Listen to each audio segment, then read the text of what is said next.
Hey-ho, Tudor-minded people. I'm Gage. I'm Jessica. We're Tudor Time Machine, and this is episode 53 of our podcast. Thank you so much for listening. If this is your first time, it's best to start at episode 1, begin at the beginning, go to the middle. End with us at the end, Exactly. Which we haven't gotten to yet.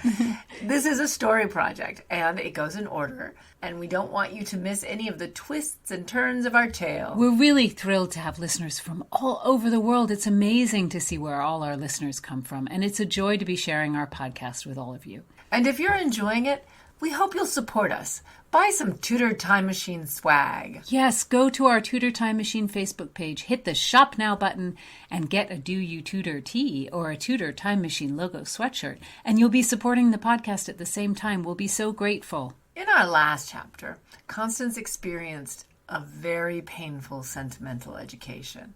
But now we follow her to the Arundel Inn and the solace of her good friend. After the reading, we'll have some fun discussing the history beyond our tale and making connections between then and now. Read on, Jessie. Chapter 53, The Arundel Inn, in which Constance chooses a way to go. Once safely in Philomena's chamber, Constance's story spilt out. Her release into her aunt's custody, her spontaneous midnight exit from Sir William's house, her bold hunt for Rutland, lying with him in perfect happiness, and then the arse-wipe cockanape's declaration that she could be his mistress, not his life's love. And so she waited for him to sleep and stole his clothes, which she was very sorry for, but he deserved it. And finally her march here, where she had decided to live out her days as a servant, leaving out the direst of the circumstance, her bloody charge to end the Countess of Lennox. She told herself Philomena was safer not to know. Remembering Mildred Cecil's insinuation that she had caused her friend's death rankled. It was a cruel ruse, and she did not intend to have such an accusation before her again. "It is such relief to see you, Constance," Philomena said. "The thought of you in that jail. I appealed to Lady Clinton." "And she did come. I thank you for that, but I ruined it, and I cannot tell you all for now. My mind is a whirl. I just must settle. I shall be your servant, and not marry Charles. Live quietly with a dog." "As you wish." "And oh God, Philomena, the relic! More's ring was nothing. My aunt told me it was destroyed years ago. I deceived even you." "There you must halt your mind. The relic! I cherished the idea of it, of finding it, but now I do not think of it." "But what store we set by it, and what trouble I put you through, and the expense! Oh, I do not understand anything. I thought I searched for a relic that would bring happiness to Stoner. I thought Rutland loved me. I thought Sir Thomas Wyatt protected a relic. All I thought was wrong. I am a naïf, a fool. All I have thought on is lost." Constance closed her eyes and laid back on the bench. "I do not know of the tower, or your thoughts of Rutland, but I know the relic is a great loss, as if it were destroyed again," Philomena said. "A ring, not even a ring made of gold can last. All is destroyed. I cannot serve the Queen, or marry. I am destroyed like the ring." "You will be well, Constance. This will pass. Do not berate yourself." "I thought he would save me." "I did not know you loved Rutland. I am sorry for you." "He was a wonder, Philomena, and for a moment I thought I would never know another moment of sadness. Then he said he would support the children I bore him, as if some other man would support other children I might have. I cannot say to you how I felt." "You misread him. He did not mean it so. He must love you. A declaration to take you as his mistress, Constance, shows his devotion." "Not for me, not for me. To watch his life from the side. Nay, I feel so much for him. My insides pulse with a hobbly ache, and I am wretched." Constance drank her watered wine and closed her eyes as she admitted, "I am not so foolish as I seem.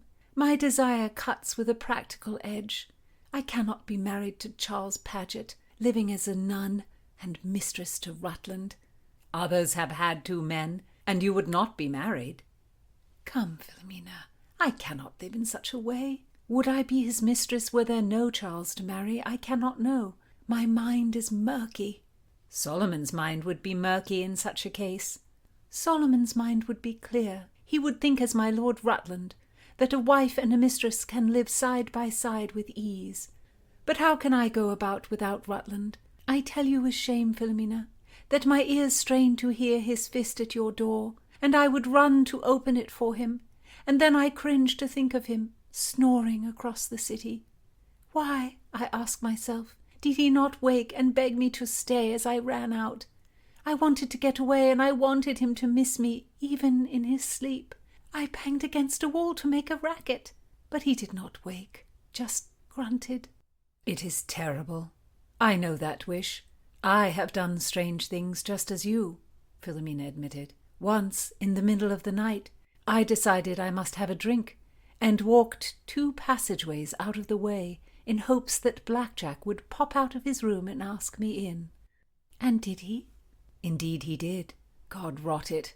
Love tortures us. Did you desire Rutland all this time but say nothing? I did, and I did not. He loved another, and I shut my mind to my feelings. Yet not your legs, Philomena smiled. Indeed, and I have the discomfort to prove it. The sting can make your eyes smart. And in walking, trying to show a modicum of grace. Drinking the whites of eggs will smooth the way. It does, mourned Constance. It does.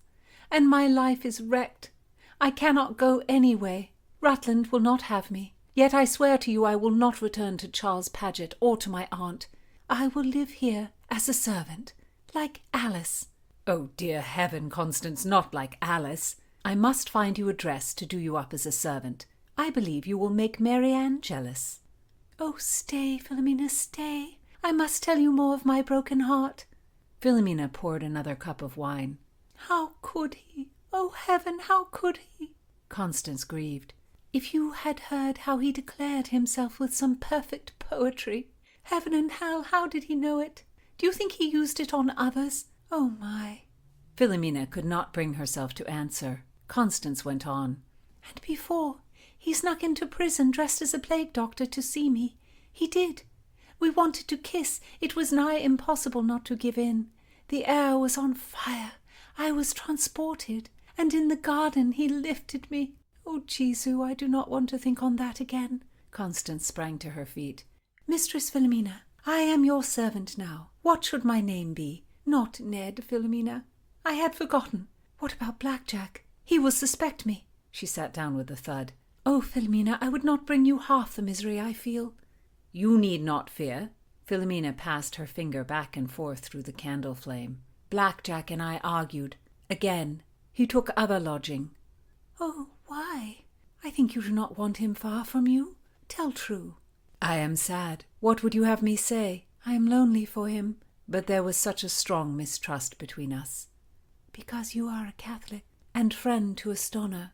Nay, for Blackjack it is his mad allegiance to the Queen. Blackjack loves you, I am sure on it. He would come to you. It is pride, and not our monarch, my dearest friend, that leaves you lonely. Philomena dropped her head. You see how I am. But I cannot stop myself. I cannot ask him to come. Besides, you may be wrong. Perhaps he does not love me truly. Avaunt. We shall have a new day tomorrow. Constance, you will forget Rutland, and I shall forget Blackjack.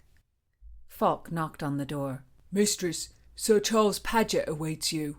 In a moment. Philomena shut the door. Shall I hide? Begged Constance. I shall keep him downstairs. Wait, be still, I mean it. Yet Constance's mind reeled. Philomena would come to a poor end. She could not stay at this inn disguised. The idea was preposterous. She could never hide in London. Dressed in black, a feathered hat rising off his head, this Paget menaced the lobby, ominously tall with a stocky young page at his side carrying a trunk. What fortune to see you here, sir? Philomena's lightest tone. He flung his hair back and made a face Philomena had seen before, one that said, Your beauty, lady, has been noted. This was a slippery deceiver. Mistress, you are always free with welcome and cheer, he sailed back. And is this not a night for it? Would you have a cup of Malmsey, Sir Charles? He came closer. Mistress, it is a night to weep. My love is gone. My own Constance, Donna. Mistress Arundel, my own Constance. Philomena studied him. Why was he hunting Constance? Sir, I believed her to be held at the Poultry Compter. She was released to her aunt. What glad tidings you bring! When may I visit? Mistress, I believe you knew of it. Sir, she did not come here. Above all, I wish to see my friend. She may have returned to court. You should go there to find her. She is not at Whitehall. Then the Swedish ladies? They are on their way to Sweden. Oh, so sad. They were diverting, were they not? I have no other thoughts as to where Constance might have gone. I am sorry, sir. The smile fell, and he implored, I alone know Constance's true path. I alone must bear the price of her salvation. His disturbing sincerity, dressed with threat, churned Philomena's stomach. I honour the love you bear my friend, sir, but I would not worry for her soul. Lady, do not sport with me. He stepped closer. Fog was hovering, and the tower appeared in the doorway. I say in your Catholic ear that her soul is mine to care for. Your loyalty does you honour, sir.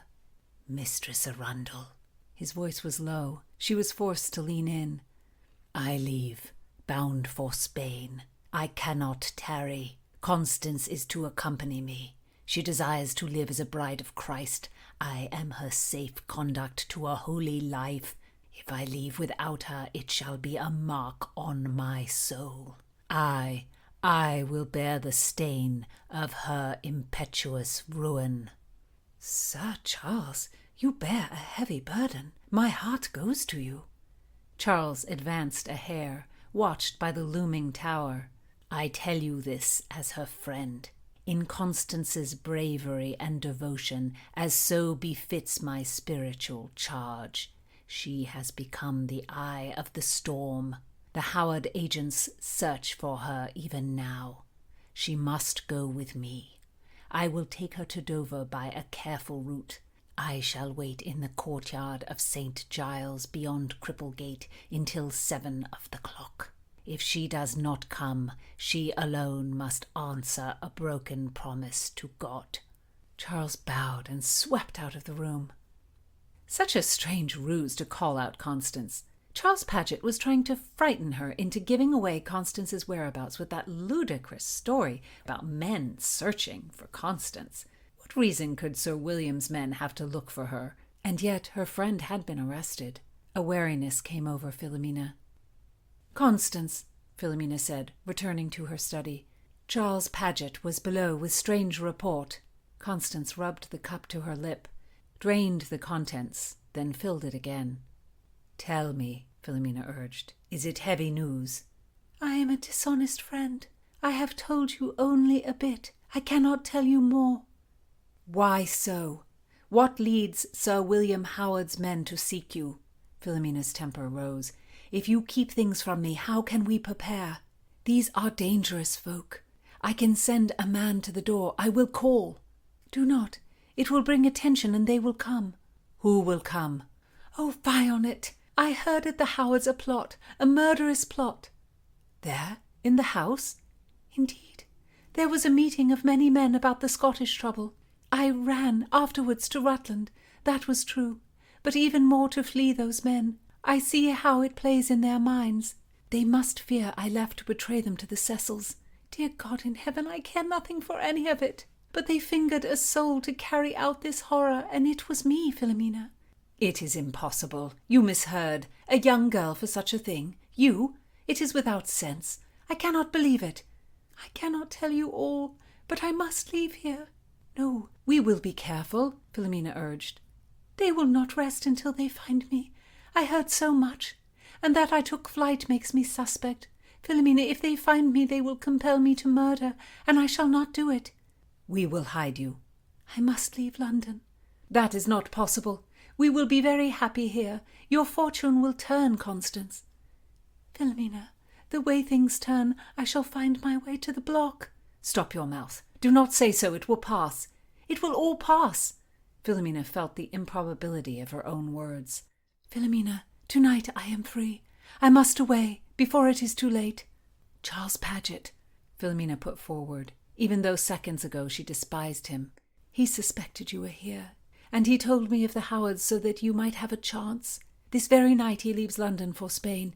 He promised to wait for you until after dawn, at St. Giles' churchyard beyond Cripplegate. I know the scene you suffered with him, Constance, yet he burns for you. In his outlandish way, he is not what or who you desire, far from it in truth, but you shall have safe conduct out of England, dearest. He shall give you protection. You know it is true.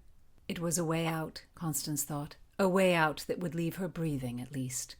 Charles Paget would give his life for you, Philomena pressed. Constance would go with him. She must. How desolate. Perhaps it is a mercy not to love your husband, and not to bear children. Perhaps the brotherhood of the true cross is my fate. Oh, my friend.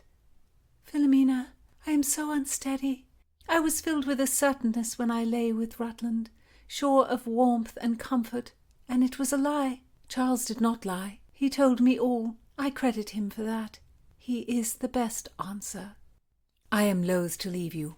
I see your state, but I must. I must prepare some things for you. I will return before you can recite, "The lover's lute cannot be blamed," Philomena said, trying levity.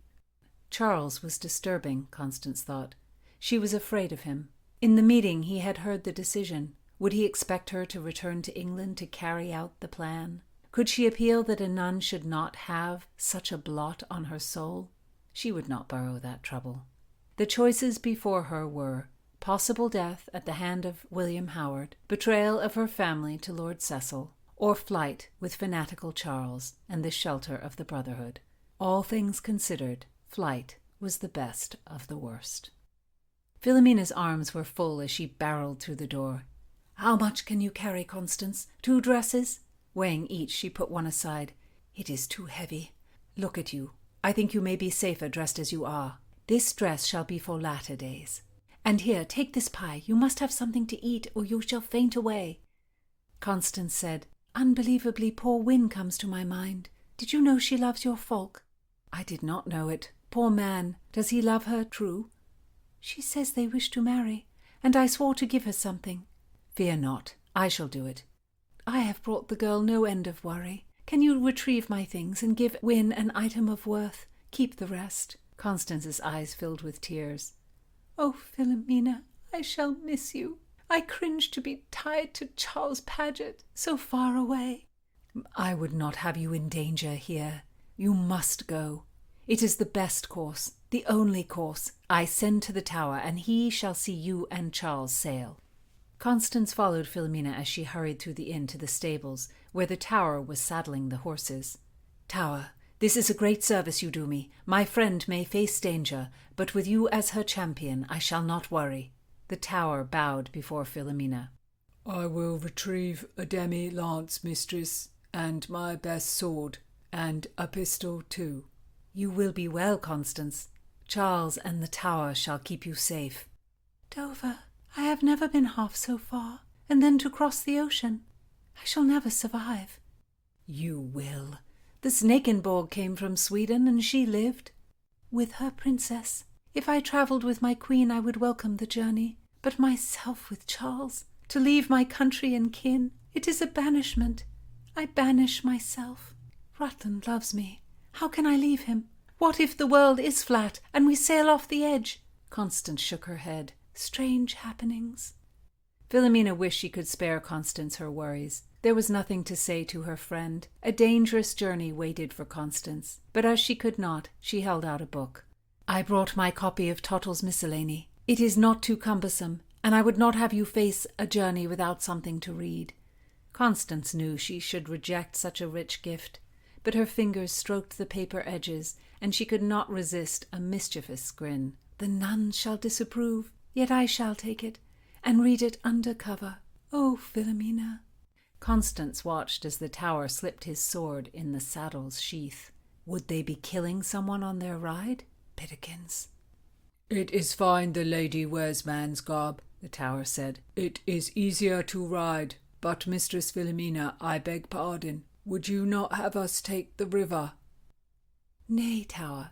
It will be replete with Howard's men, and Charles Paget chooses the land route for Constance's safety. Should you cross the water and not find horses for hire, you shall be easy prey. Pass at Cripplegate. At this hour it shall be locked. Here is gold for a bribe. To Gravesend, then, mistress? Yes. Leave the horses at the Cornish Cock Inn. Master Wellet is the innkeeper. He knows my mother well, so he shall be careful. And yet, mistress, Howard may send men the south route. Then we will meet them at the port. Let us pray not, Tower. I shall put all my faith in you. I will not fail, mistress. Constance took Tower's strong hand, and he helped her up onto her horse. You shall see so many wonders, Philomena said. You must write to me, as Ned. And you must answer, as Ned. Constance tried a smile. What do you call this horse? She asked the Tower. White Stockings, a fine mare, my lady, not given to skittishness. She will serve you well. And this is Magnus Nassus, the Tower said, rubbing his own steed. Philomena kissed Constance's hand. Goodbye, dear Constance. Goodbye, dear Philomena. Constance pulled her hood far over her face and followed the Tower out of the courtyard. She turned to wave and saw Philomena had disappeared. Her heart sank. There was much to do at the inn. Her friend could not wait. The mistress is yonder, the Tower indicated. Hidden in the shadow of the building, Philomena waved wildly. Constance waved back. Partings were terrible moments. It was a final farewell. Philomena was an unequaled friend, an irreplaceable soul. Constance's behavior in this chapter can be a challenge for 21st century people like us to understand. Well, as modern women, we want to see Constance strike out on her own, not to fall back on the care of a man, and a man she doesn't really like. And we want to see Philomena inspire her friend to be independent, not to suggest Charles Paget is the best choice. But independence, as we think of it, it was really hard for women of this period to achieve. And it would have been impossible for Constance to escape on her own. She would be a moving target as a woman alone. She would be immediately suspect because a woman on the road by herself was a woman who had done something that made her unfit to be in normal society. And people wouldn't give her aid, they wouldn't trust her, they wouldn't believe her. Charles's sense of responsibility to Constance is demeaning and patronizing to modern readers, but for Constance, in her situation in this moment, it's really the only lifeline. In a lot of historical fiction, the characters, especially women, make choices that would have been pretty much impossible for them to make in their own time period. And modern audiences want to see the heroine be bold and self-assertive, and that's natural. Women openly defy men, they make their own decisions, they defend their independence, and then, of course, they canter around on horseback, decked out in women's armor. I mean, it's fun. I love it. No, it is fun. But you and I both felt we wanted to show how strong women had to be just to achieve anything at all in this period, because the limitations our female characters would have been up against in the 16th century because of social conventions, because of laws that kept women subject to men, it's just kind of inconceivable for us. It was so pervasive. And the thing is that they were subject to men, even with a woman, a very powerful and unmarried woman, on the throne. Queen Elizabeth I is often cited as a feminist icon. As admirable as she was, I don't think we can call her a feminist icon. She considered her own royal person equal to any king, and she believed herself capable of ruling alone. Obviously, she never married, and she never relinquished a drop of her personal power or the power that the state had bestowed on her. And in that way, the way she claims herself and her role as a leader, that is an amazing example. Of course. She was sort of a feminist for her royal self. And she was astounding. She was incredible. She was unprecedented. And no one ever really came after her again who was in a similar situation. So, not to take anything away from Elizabeth, she was an amazing, astounding, incredible woman. But she didn't extend thinking herself equal to a male ruler to necessarily believing that women as a whole should be equal to men in society or in the law. We don't know what she privately thought, but she certainly didn't go around revolutionizing the legal and social situation for 16th century English women. And she might not have seen herself as a woman like one among many women, and she may have just seen herself as such an anomaly. Yes, yeah. Queen woman. Yeah, no, a queen first. Yes. Well, a monarch first. A monarch. Who happened to be a woman. Yes, and that's sort of at the tippy top of the great chain of being. And then other women were just in a different place. Even though she was an astonishing example of an educated woman, and she was an incredible intellect. Her sister Mary was also highly educated, which is sometimes, I think, underrated. I agree. And her stepmother, Catherine Parr, and her cousin, Lady Jane Grey, and her cousin, Mary Stuart. They all benefited from the humanist ideas on educating women. Women of the upper class, anyway. Sure, but even educating upper class women was a hard-won victory. The focus of advocacy for women in this period was education. No one was ready to argue that women could and were and should be equal to men in the eyes of the law. Feminism, as we think of it, suffrage and equality, it didn't really begin until the end of the 19th century. That's not to say that there weren't plenty of women who spoke out for the fair treatment of women for centuries before that. There was a really strong idea in medieval and early modern society that as well as being not worthy to educate, women were also inherently less virtuous than men, the weaker vessel.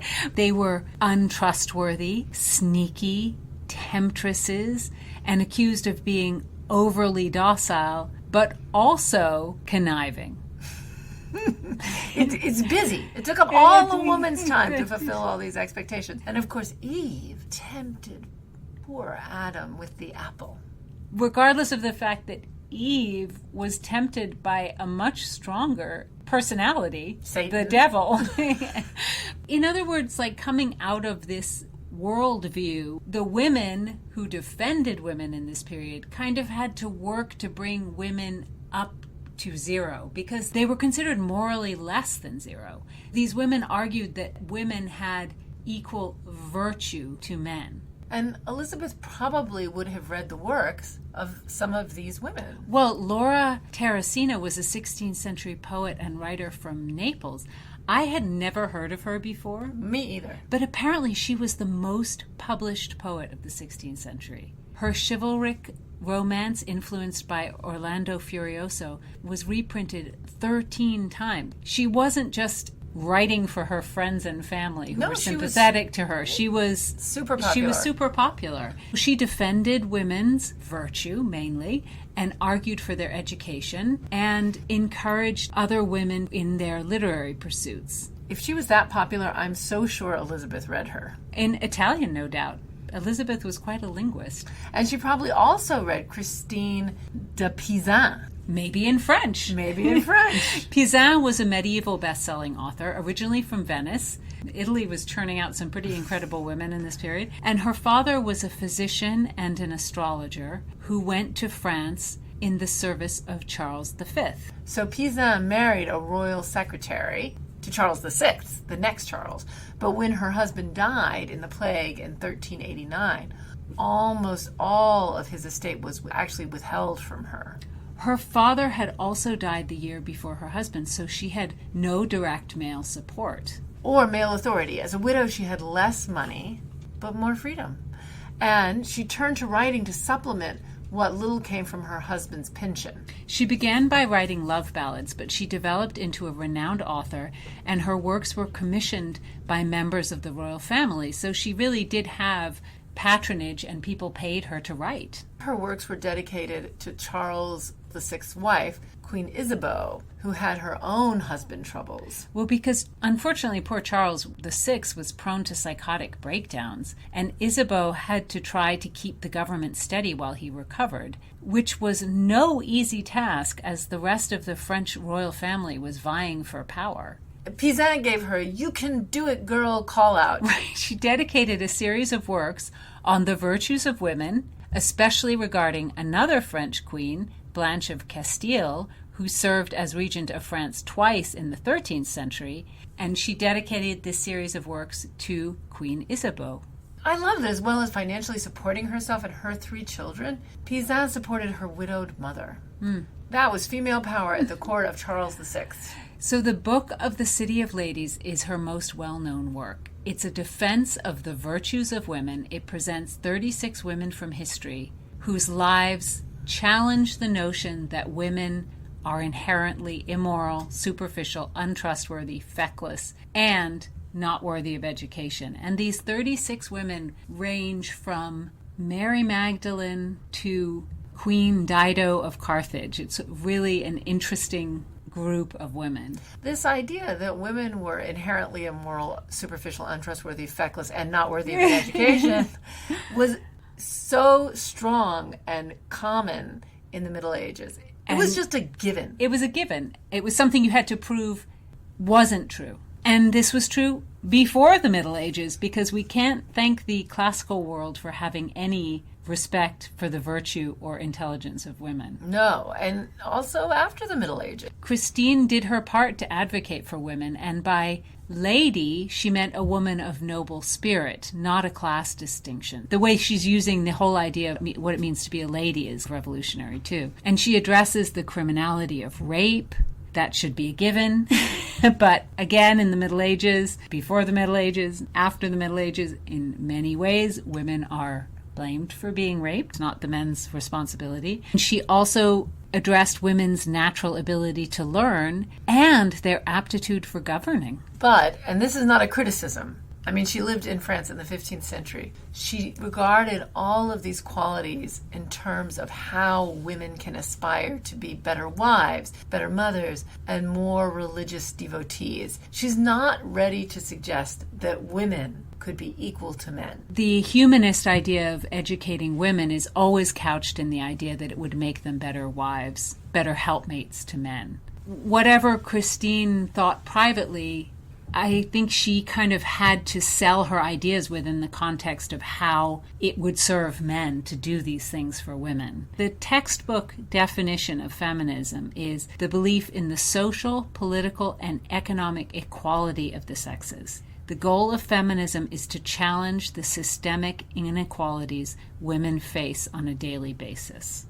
So if you consider that the strict definition of feminism, Christine de Pizan and Laura Terracina cannot really be considered feminists. Neither can Mary Wollstonecraft, who's often cited as the first feminist, because in her 1792 Vindication of the Rights of Women, she stopped short of actually declaring that women should be equal to men. And again, I am not faulting her for that. You know, when you're trying to make things happen and improve things, unfortunately, sometimes you have to put them in the context of what's going to win you a place at the table. To say out loud that men and women were equal and should be equal economically, I mean, that would have just been too revolutionary. Being rejected by male society at this period, even now in many places and in our own society, can be kind of a scary place. Change is hard, and change makes people very anxious. And it's slow and it's incremental and it builds on itself. And often it doesn't go in a straight line. It does not. And in the 15th and 16th century, women writers argued that women were morally equivalent to men and worthy of education. That was their stand. But by the 19th century, women were considered too virtuous and too tender-hearted to manage the outside world, and too delicate to overtax with education. Making women morally superior to men meant that they weren't capable of existing in the mean world. So the tables got turned again to keep women out of the system. Nevertheless, Christine de Pizan and Laura Terracina were incredibly important in the long journey of women's rights. And actually, so is Elizabeth I. No, she proved a woman can rule on her own. And not as a regent for a space of time when a male ruler is out of commission, but on her own. On her own for 44 years. That's a long time. That's a long time. And the women around her, women like Lady Clinton and others of Elizabeth's privy chamber, they had unprecedented power, more than women had at court in previous reigns, because they had intimate access to Elizabeth. And that was not because Elizabeth made a conscious policy of promoting women. It was just an outcome of the unusual circumstance of Elizabeth's court. In the court of married rulers, there were two separate households, the king's and the queen's. And the king's household was the real power center. In Elizabeth's court, there was only one power center, hers. It's interesting. Think about some of the other women we've discussed, like Anne de Pisseleu and Anne Boleyn herself.